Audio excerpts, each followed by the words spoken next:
ઠંડા વાતાવરણની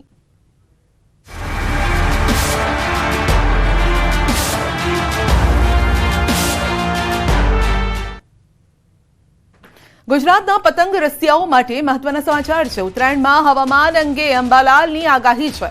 ઉત્તરાયણ આસપાસ કેવું રહેશે ગુજરાતનું વાતાવરણ?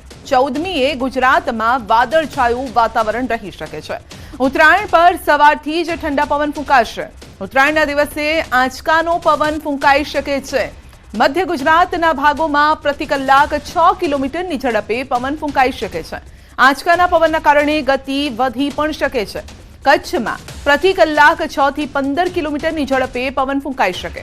ઉત્તરાયણના દિવસે ઉત્તર ગુજરાતના ભાગોમાં સારો પવન રહેશે। તો ઉત્તરાયણના દિવસે સૌથી વધુ તેજ હવા કચ્છમાં રહેશે। કચ્છના કેટલાક ભાગોમાં પણ સારો પવન ફૂંકાઈ શકે છે।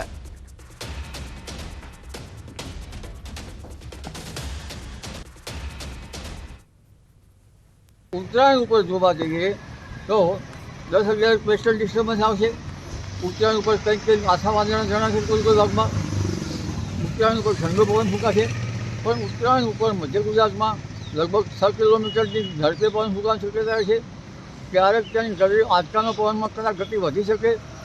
કચ્છના ભાગોમાં 6 થી 15 કિલોમીટરની ઝડપે પવન ફૂંકાવાની શક્યતા છે। કદાચ આંચકાનો પવન વધી શકે।